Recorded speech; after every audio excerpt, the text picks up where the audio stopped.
Dan jam D1 adalah jam 3 tepat. Banyak konser.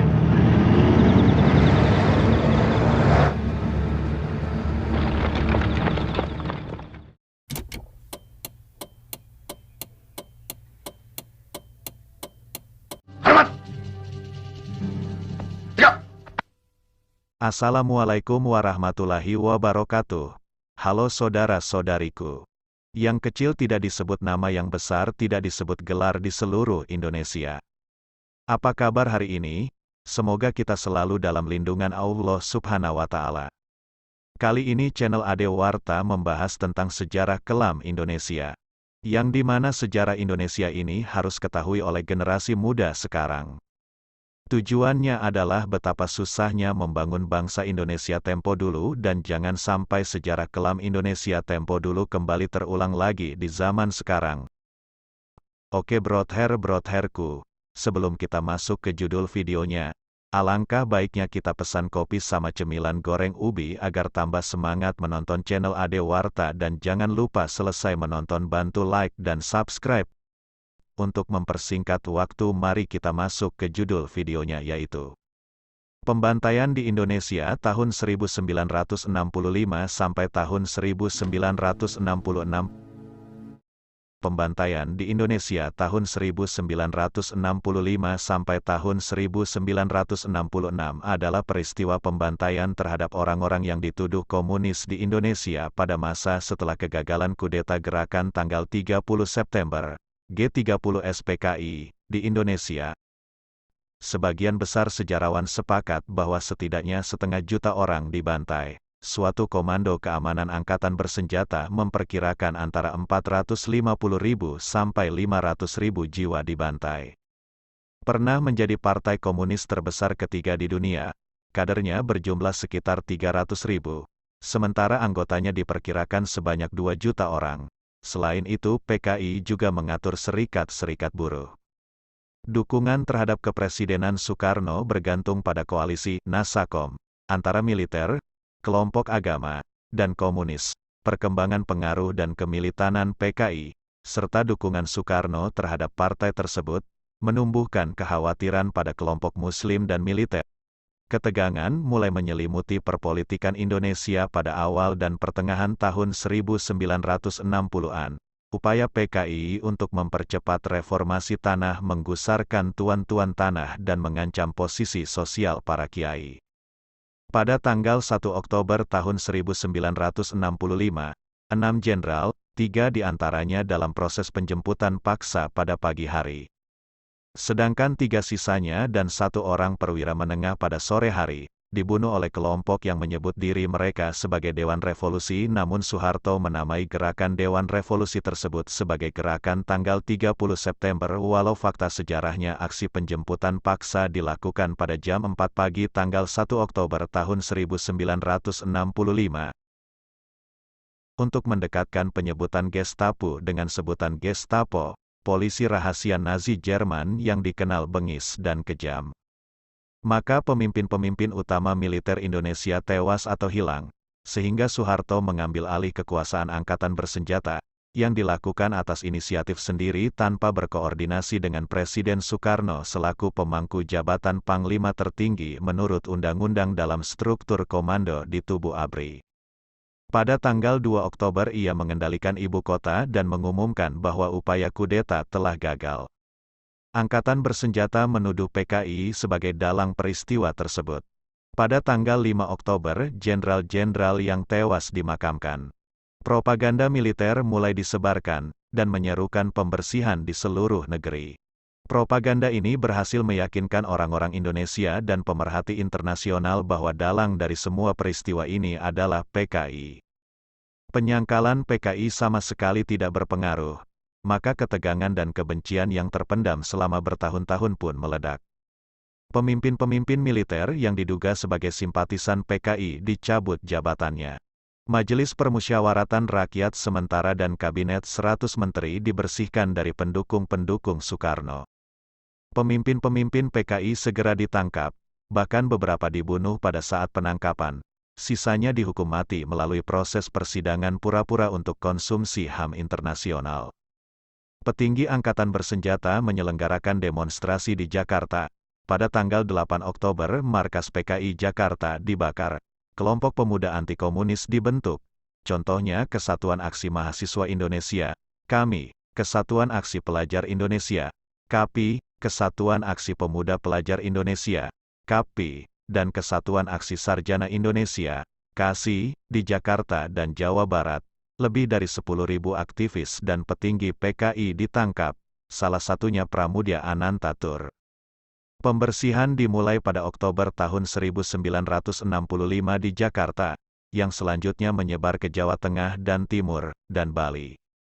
Pembantaian dalam skala kecil dilancarkan di sebagian daerah di pulau-pulau lainnya, terutama Sumatera. Pembantaian terburuk meletus di Jawa Tengah dan Timur. Korban jiwa juga dilaporkan berjatuhan di Sumatera Utara dan Bali.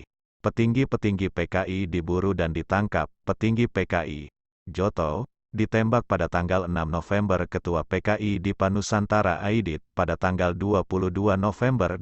Dan Wakil Ketua PKI MH Lukman segera sesudahnya.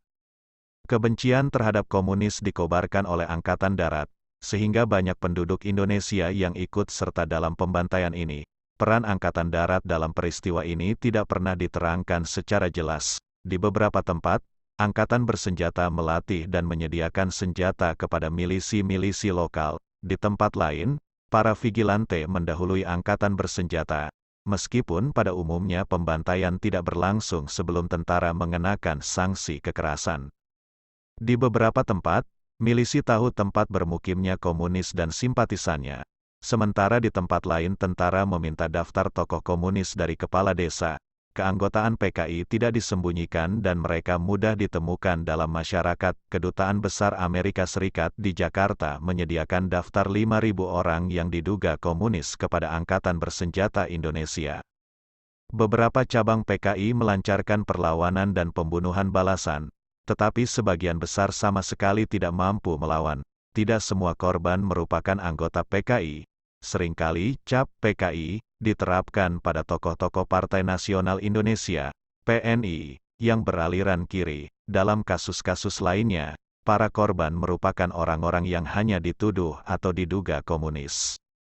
Warga keturunan Tionghoa juga turut menjadi korban, beberapa dari mereka dibunuh, dan harta benda mereka dijarah. Di Kalimantan Barat, sekitar 18 bulan setelah pembantaian di Jawa, orang-orang Dayak mengusir 45.000 warga keturunan Tionghoa dari wilayah pedesaan. Ratusan hingga ribuan di antara mereka tewas dibantai. Metode pembantaian meliputi penembakan atau pemenggalan dengan menggunakan pedang Jepang. Mayat-mayat dilempar ke sungai, hingga pejabat-pejabat mengeluh karena sungai yang mengalir ke Surabaya tersumbat oleh jenazah. Di wilayah seperti Kediri, Gerakan Pemuda Ansor Nahdlatul Ulama menyuruh orang-orang komunis berbaris. Mereka lalu menggorok leher orang-orang tersebut. Lalu jenazah korban dibuang ke sungai. Pembantaian ini mengosongkan beberapa bagian desa, dan rumah-rumah korban dijarah atau diserahkan ke Angkatan Bersenjata. Pembantaian telah mereda pada Maret tahun 1966. Meskipun beberapa pembersihan kecil masih berlangsung hingga tahun 1969. Penduduk Solo menyatakan bahwa meluapnya Sungai Bengawan Solo yang tidak biasa pada Maret tahun 1966 menandai berakhirnya pembantaian. Di Jawa, banyak pembunuhan dilakukan oleh simpatisan aliran. Militer mendorong para santri Jawa untuk mencari anggota PKI di antara orang-orang abangan Jawa. Pembunuhan meluas sampai pada orang-orang yang bukan anggota PKI. Di Jawa, contohnya, banyak orang yang dianggap PNI kiri dibunuh. Yang lainnya hanya dituduh atau merupakan korban fitnah dengan sedikit atau tanpa motif politik. Pada pertengahan Oktober, Soeharto mengirim sejumlah pasukan komando kepercayaannya ke Jawa Tengah, daerah yang memiliki banyak orang komunis, sedangkan pasukan yang kesetiaannya tak jelas diperintahkan pergi dari sana. Pembantaian terhadap orang komunis kemudian dilakukan oleh para pemuda, dengan dipandu oleh Angkatan Bersenjata, memburu orang-orang komunis. Konflik yang pernah pecah pada tahun 1963 antara Partai Muslim Nahdlatul Ulama dan PKI berubah menjadi pembantaian pada Minggu kedua Oktober. Kelompok Muslim Muhammadiyah menyatakan pada awal November tahun 1965 bahwa pembasmian Gestapo, PKI, merupakan suatu perang suci. Pandangan tersebut didukung oleh kelompok-kelompok Islam lainnya di Jawa dan Sumatera. Bagi banyak pemuda, membunuh orang komunis merupakan suatu tugas keagamaan. Di tempat-tempat adanya pusat komunis di Jawa Tengah dan Jawa Timur, kelompok-kelompok Muslim menganggap bahwa mereka adalah korban serangan komunis supaya mereka memperoleh pembenaran atas pembantaian yang mereka lakukan. Mereka biasanya mengungkit-ungkit peristiwa Madiun pada tahun 1948. Para pelajar Katolik di daerah Yogyakarta meninggalkan asrama mereka pada malam hari untuk ikut membunuh orang-orang komunis yang tertangkap. Untuk sebagian besar daerah, pembantaian mereda pada bulan-bulan awal tahun 1966. Namun di daerah-daerah tertentu di Jawa Timur pembantaian berlangsung sampai bertahun-tahun. Di Blitar, ada aksi gerilya yang dilakukan oleh anggota-anggota PKI yang selamat. Aksi tersebut berhasil diberantas pada 1967 dan 1968. Mbah Suro, seorang pemimpin kelompok komunis yang bercampur mistisisme tradisional, bersama para pengikutnya membangun pasukan. Dia dan ke-80 pengikutnya terbunuh dalam sebuah perang perlawanan menghadapi angkatan bersenjata Indonesia. Bercermin dari melebarnya perbedaan sosial di seluruh Indonesia pada 1950-an dan awal 1960-an, di Pulau Bali meletus konflik antara para pendukung sistem kasta tradisional Bali melawan orang-orang yang menolak nilai-nilai tradisional itu. Jabatan pemerintahan, uang dan keuntungan bisnis beralih pada orang-orang komunis pada tahun-tahun akhir masa kepresidenan Soekarno.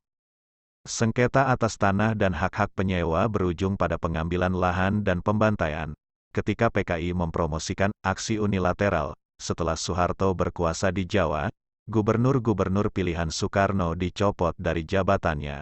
Orang-orang komunis kemudian dituduh atas penghancuran budaya, agama, serta karakter Pulau Bali. Rakyat Bali, seperti halnya rakyat Jawa, didorong untuk menghancurkan PKI.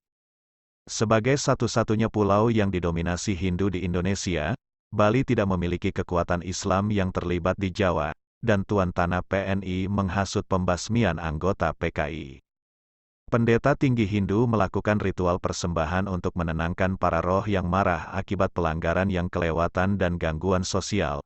Pemimpin Hindu Bali, Ida Bagus Oka, memberitahu umat Hindu, tidak ada keraguan bahwa musuh revolusi kita juga merupakan musuh terkejam dari agama, dan harus dimusnahkan dan dihancurkan sampai akar-akarnya.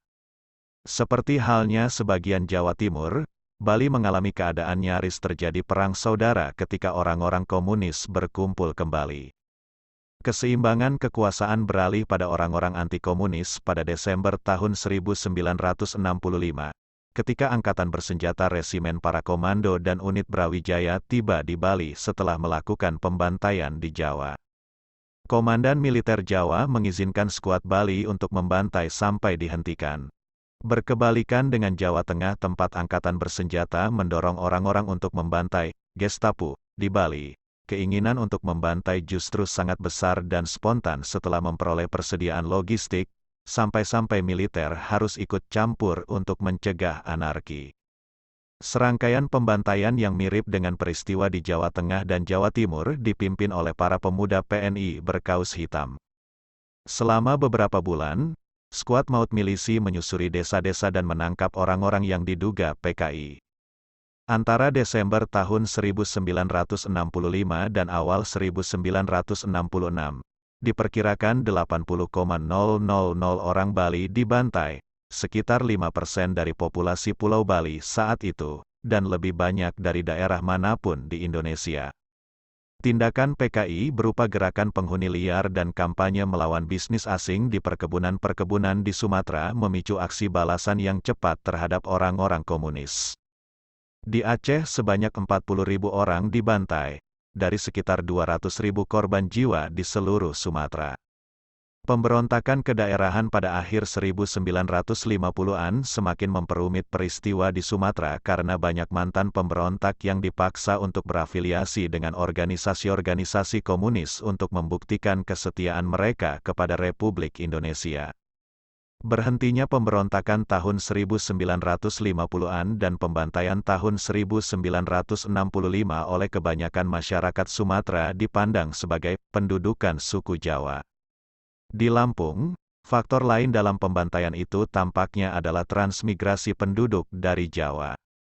Meskipun garis besar peristiwa diketahui, namun tidak banyak yang diketahui mengenai pembantaiannya, dan jumlah pasti korban meninggal hampir tak mungkin diketahui. Hanya ada sedikit wartawan dan akademisi barat di Indonesia pada saat itu. Angkatan bersenjata merupakan satu dari sedikit sumber informasi, sementara rezim yang melakukan pembantaian berkuasa sampai 3 dasawarsa. Media di Indonesia ketika itu dibatasi oleh larangan-larangan di bawah demokrasi terpimpin, dan oleh Orde Baru, yang mengambil alih pada Oktober tahun 1966. Karena pembantaian terjadi di puncak Perang Dingin, hanya sedikit penyelidikan internasional yang dilakukan, karena berisiko memperkusut prarasa Barat terhadap Soeharto dan Orde Baru, atas PKI dan Orde Lama. Dalam waktu 20 tahun pertama setelah pembantaian, muncul 39 perkiraan serius mengenai jumlah korban. Sebelum pembantaian selesai, Angkatan Bersenjata memperkirakan sekitar 78.500 telah meninggal, sedangkan menurut orang-orang komunis yang trauma, perkiraan awalnya mencapai 2 juta korban jiwa. Di kemudian hari, Angkatan Bersenjata memperkirakan jumlah yang dibantai dapat mencapai sekitar 1 juta orang. Pada 1966, Benedict Anderson memperkirakan jumlah korban meninggal sekitar 200.000 orang dan pada 1985 mengajukan perkiraan mulai dari 500.000 sampai 1 juta orang. Sebagian besar sejarawan sepakat bahwa setidaknya setengah juta orang dibantai. Lebih banyak dari peristiwa manapun dalam sejarah Indonesia, suatu komando keamanan angkatan bersenjata memperkirakan antara 450.000 sampai 500.000 jiwa dibantai. Para korban dibunuh dengan cara ditembak, dipenggal, dicekik, atau digorok oleh angkatan bersenjata dan kelompok Islam. Pembantaian dilakukan dengan cara tatap muka, tidak seperti proses pembantaian massal oleh Khmer Merah di Kamboja atau oleh Jerman Nazi di Eropa. Penangkapan dan penahanan berlanjut sampai 10 tahun setelah pembantaian. Pada 1977, laporan Amnesty International menyatakan, sekitar 1 juta kader PKI dan orang-orang yang dituduh terlibat dalam PKI ditahan. Antara 1981 dan 1990, pemerintah Indonesia memperkirakan antara 1,6 sampai 1,8 juta mantan tahanan ada di masyarakat. Ada kemungkinan bahwa pada pertengahan tahun 1970-an, 100.000 masih ditahan tanpa adanya proses peradilan. Diperkirakan sebanyak 1,5 juta orang ditahan pada satu waktu atau lainnya. Orang-orang PKI yang tidak dibantai atau ditahan berusaha bersembunyi, sedangkan yang lainnya mencoba menyembunyikan masa lalu mereka.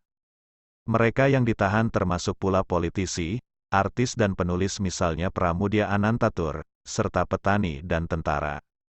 Banyak yang tidak mampu bertahan pada periode pertama masa penahanan dan akhirnya meninggal akibat kekurangan gizi dan penganiayaan.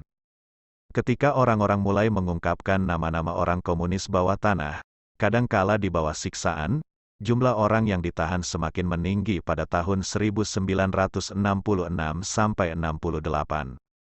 Mereka yang dibebaskan seringkali masih harus menjalani tahanan rumah dan secara rutin mesti melapor ke militer. Mereka juga sering dilarang menjadi pegawai pemerintah, termasuk juga anak-anak mereka. Tindakan Soekarno yang ingin menyeimbangkan nasionalisme, agama, dan komunisme melalui Nasakom telah usai.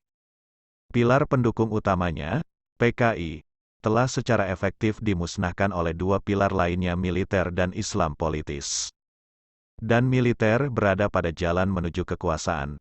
Banyak Muslim yang tak lagi mempercayai Soekarno, dan pada awal 1966, Soeharto secara terbuka mulai menentang Soekarno, sebuah tindakan yang sebelumnya berusaha dihindari oleh para pemimpin militer.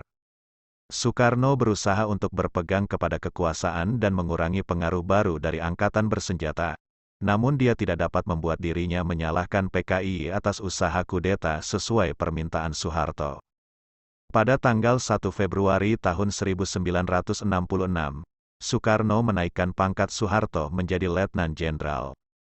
Dekret Super Semar pada tanggal 11 Maret tahun 1966 mengalihkan sebagian besar kekuasaan Soekarno atas parlemen dan angkatan bersenjata kepada Soeharto, memungkinkan Soeharto untuk melakukan apa saja untuk memulihkan ketertiban. Surat perintah tanggal 11 Maret itu mula-mula, dan memang sejurus waktu, membuat mereka bertampik sorak-sorai kesenangan. Dikiranya surat perintah tanggal 11 Maret adalah satu penyerahan pemerintahan. Dikiranya surat perintah tanggal 11 Maret itu satu transfer of authority. Padahal tidak, surat perintah tanggal 11 Maret adalah satu perintah pengamanan.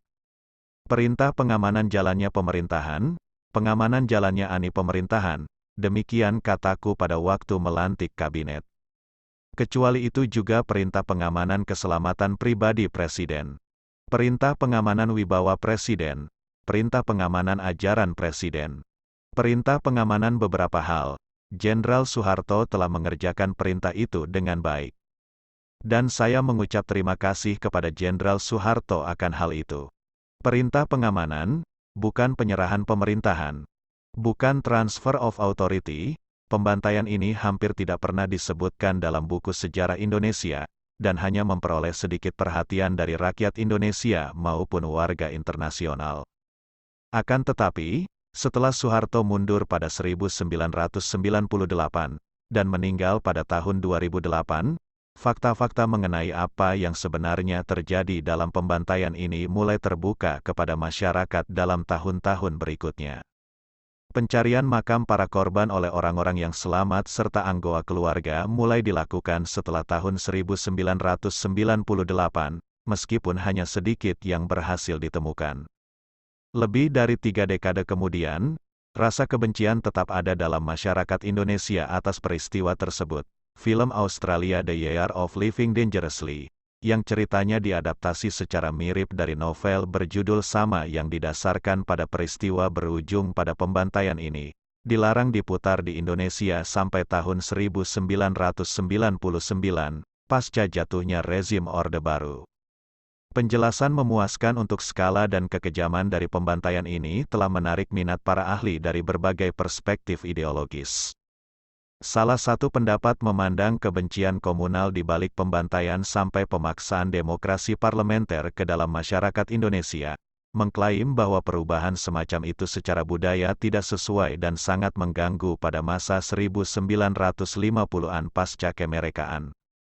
Pendapat yang berlawanan adalah ketika Soekarno dan angkatan bersenjata menggantikan proses demokrasi dengan otoritarianisme, persaingan kepentingan yaitu antara militer, Islam politis, dan komunisme tidak dapat secara terbuka diperdebatkan, melainkan lebih ditekan dan hanya dapat ditunjukkan dengan cara-cara kekerasan.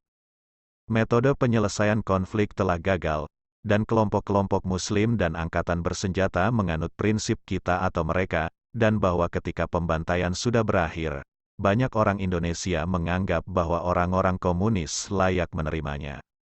Kemungkinan adanya pergolakan serupa dianggap sebagai faktor dalam konservatisme politik, Orde Baru, dan kontrol ketat terhadap sistem politik. Kewaspadaan terhadap ancaman komunis menjadi ciri dari masa kepresidenan Soeharto. Di Barat, pembantaian dan pembersihan ini digambarkan sebagai kemenangan atas komunisme pada Perang Dingin. Pemerintah dan media-media Barat lebih menyukai Soeharto dan Orde Baru daripada PKI dan Orde Lama. Pembantaian itu oleh Time digambarkan sebagai berita Barat terbaik di Asia. Kepala berita di US News and World Report tertulis, Indonesia, Harapan. Di mana dahulu pernah tidak ada kolumnis New York Times, James Reston menyebutnya sebagai secercah cahaya di Asia. Perdana Menteri Australia Harold Holt, yang sedang mengunjungi Amerika Serikat, berkomentar di The New York Times, dengan 500.000 sampai 1 juta simpatisan komunis telah disingkirkan. Saya kira sudah aman untuk menganggap bahwa reorientasi telah terjadi, menyatakan bahwa Amerika Serikat terlibat langsung sejauh bahwa mereka menyediakan bantuan kepada Angkatan Bersenjata Indonesia yang mereka berikan untuk membantu memfasilitasi pembunuhan massal. Pada tanggal 5 Oktober tahun 1965, Green mengirim telegram ke Washington mengenai bagaimana Amerika Serikat dapat membentuk perkembangan untuk keuntungan kita. Rencananya adalah untuk memperburuk nama PKI dan pelindungnya, Soekarno. Propaganda ini harus didasarkan pada penyebaran, kisah pengkhianatan, kesalahan, dan kebrutalan PKI. Pada puncak pertumpahan darah, Green meyakinkan Jenderal Soeharto, Amerika Serikat umumnya bersimpati dan mengagumi apa yang sedang dilakukan oleh Angkatan Bersenjata. Adapun mengenai jumlah korban, Howard Federspiel, ahli Indonesia di Biro Intelijen dan Penelitian Departemen Luar Negeri Amerika Serikat pada tahun 1965, mengatakan, tidak ada yang peduli, selama mereka adalah komunis, mereka harus dibantai. Tidak ada yang merasa perlu melakukan sesuatu mengenai hal itu. Greg Paul Grain dalam bukunya menulis adanya keterlibatan personel Amerika Serikat di operasi militer di Klaten. Sosiolog Margot L. Lyon yang sedang bertugas di Klaten 1971, diberitahu oleh 2 pegawai muda tingkat kecamatan, tentang adanya 2 personel Amerika Serikat, pria dan wanita di Klaten saat itu.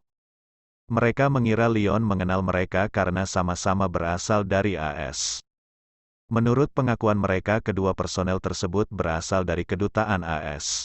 Walau saat Lyon mengonfirmasi langsung akan adanya pegawai AS dari lembaga apapun saat itu, kedutaan AS menolak. Kedua personel tersebut membantu dalam operasi ruangan.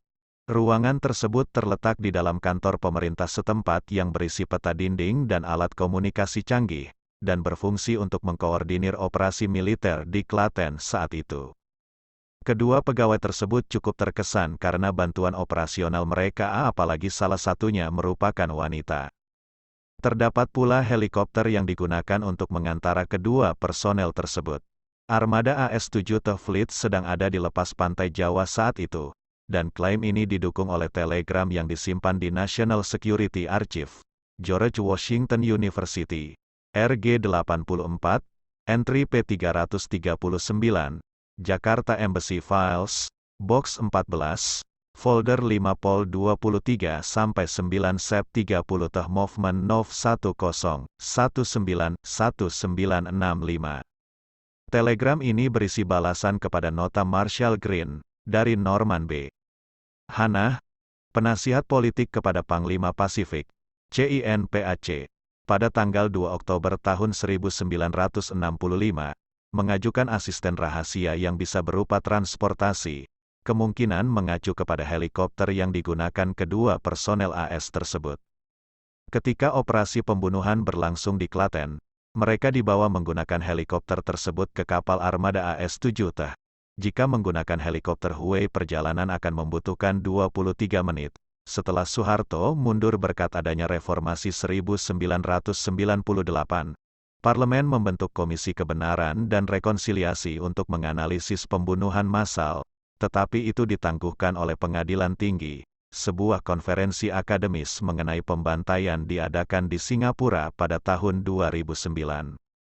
Pada bulan Mei tahun 2009, pada waktu yang berdekatan dengan konferensi Singapura, penerbit di Britania Raya, Spokesman Books, menerbitkan buku yang ditulis oleh Nathaniel Meher, berjudul Pertumpahan Darah Konstruktif di Indonesia, Amerika Serikat, Britania Raya dan Pembunuhan Massal di Indonesia tahun 1965 sampai tahun 1966.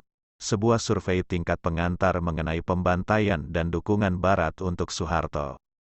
Pada tanggal 23 Juli tahun 2012, Komisi Nasional Hak Asasi Manusia, Komnas HAM, menyatakan pembantaian orang-orang yang dituduh komunis itu merupakan pelanggaran HAM yang berat.